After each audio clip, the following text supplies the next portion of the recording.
நம்மளோட ஜடாமுடியில் வந்துட்டு கரெக்டான பர்ஃபெக்டாக குவாலிட்டி போய் சேரும். அந்த பாக்ஸ் பார்த்தீங்கன்னா எந்த ஒரு டேமேஜஸோ எதுவுமே இருக்காது. பக்கா குவாலிட்டி, பக்கா பேக்கிங், இது கரெக்டாக போய் சேரும். அந்த மாதிரி விஷயங்கள்லாம் கரெக்டாக பண்ணிகிட்ருக்கோம்.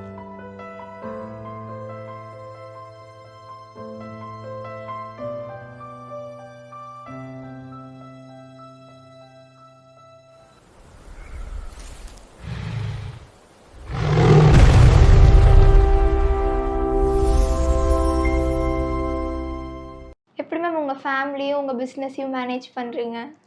அது இருக்கிறதுலே ரொம்ப டஃப் மூமெண்ட் தான். ஏன்னா குழந்த இருக்கிறனால, ஸோ குழந்தையும் வந்துட்டு பார்த்துக்கணும். ஸோ அதே சேம் டைம் பிஸ்னஸையும் சைமல்டேனியஸாக அதையும் பார்க்கணும். ஸோ குழந்த ஸ்கூலுக்கு அனுப்பிச்சக்கப்புறம் ஃப்ரீ டைம் ஆனோன்னா நான் ஃபேக்ட்ரி கிளம்பிடுவேன். ஸோ ஃபேக்ட்ரியில் போய் எல்லா லேபர்ஸ் எல்லாம் என்ன பண்ணுறாங்க, எல்லா ஒர்க் எல்லாம் ஷெட்யூல் பண்ணிவிட்டு, ஸோ அதுக்கப்புறம் வந்துட்டு அவங்களுக்கான அவங்கவுங்க ஒர்க்ஸ் எல்லாமே பண்ணிடுவாங்க.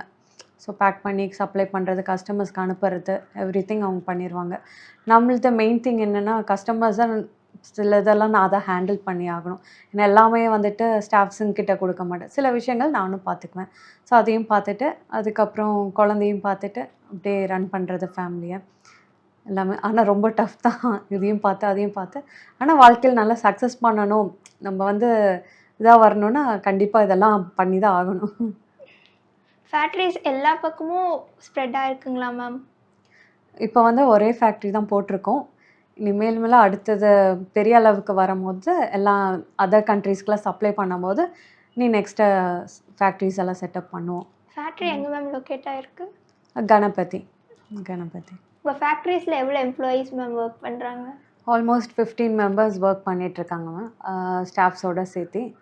ஸோ இனியும் வந்துட்டு எல்லாம் பிஸ்னஸ் பெரிய அளவுக்கு டெவலப் பண்ண இனி நிறைய எம்ப்ளாயீஸ்க்கெல்லாம் வந்து ஒர்க் கொடுப்போம். ஸோ அந்தளவுக்கு இப்போ எல்லாம் ஒர்க் போயிட்டுருக்குது செட்டப்ஸு. இப்போ மார்க்கெட்டிங் வேல்யூஸ்லாம் எப்படி மேம் இருக்குது? மார்க்கெட்டிங் பார்த்திங்கன்னா இன்றைக்கி நிறையா காம்படிஷன் வந்துடுச்சு. ஹேர் ஆயிலுங்கும் போது இன்றைக்கி இன்ஸ்டாகிராம் ஒரு ரீல்ஸ் ஓப்பன் பண்ணிங்கனாலே தெரியும். பட் அதுலேயும் நிறையா பேர் சக்ஸஸ்ஃபுல் ஆகாமே போயிருக்கிறாங்க. நிறைய பேர் ஒரு சிலவங்க சக்ஸஸ் ஆகிருக்கிறாங்க. அதில் நாங்கள் நல்லாவே சக்ஸஸ் ஆகிருக்கிறோம். ஏன்னா ஷார்ட் டேர்மில் வந்து நல்லாவே இது பண்ணியிருக்கோம். அதுக்கு காரணமே வந்துட்டு பெஸ்ட்டு குவாலிட்டியை மெயின்டைன் பண்ணுறோம். ஏன்னா ஒரு ப்ராடக்டாக வந்து வாங்கி சேல்ஸ் பண்ணுறது, ஒரு பிஸ்னஸ் பண்ணுறோன்னா அதுக்கான தரம் குவாலிட்டி இருக்கணும். என்னமோ பண்ணுறோம் கஸ்டமர்ஸ்க்கு விற்கிறோம் அப்படின்ட்டு இருக்கக்கூடாது.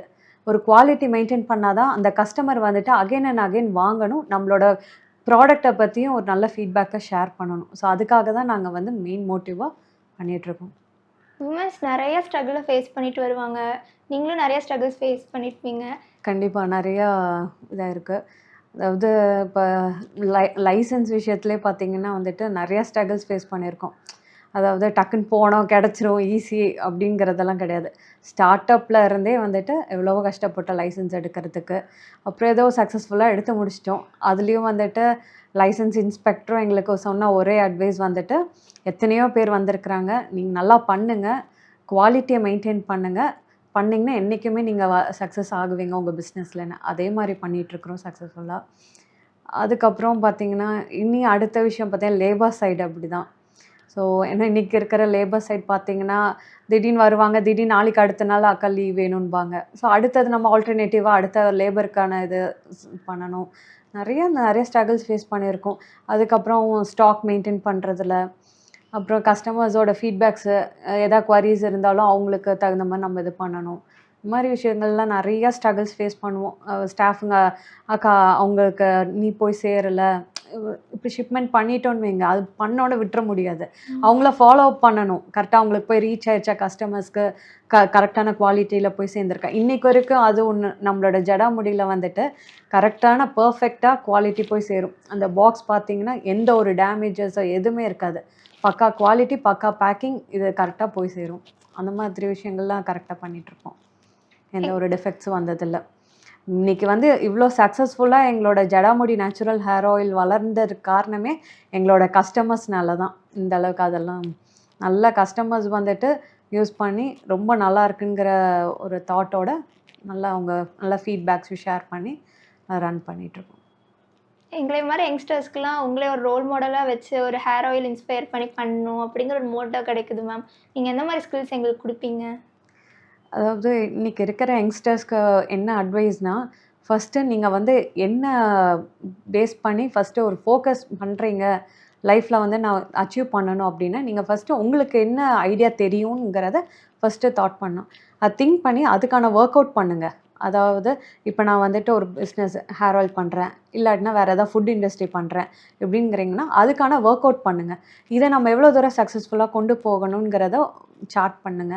இதெல்லாம் பண்ணி அதுக்கப்புறம் நமக்கு எவ்வளோ ஃபண்ட் இருக்கு, அதுக்கு தகுந்த மாதிரியெல்லாம் ஒரு ப்ரிப்ரேஷன் பண்ணீங்கன்னா, உங்களுக்கு ஒரு சக்சஸ்ஃபுல் கண்டிப்பா ஆக முடியும்.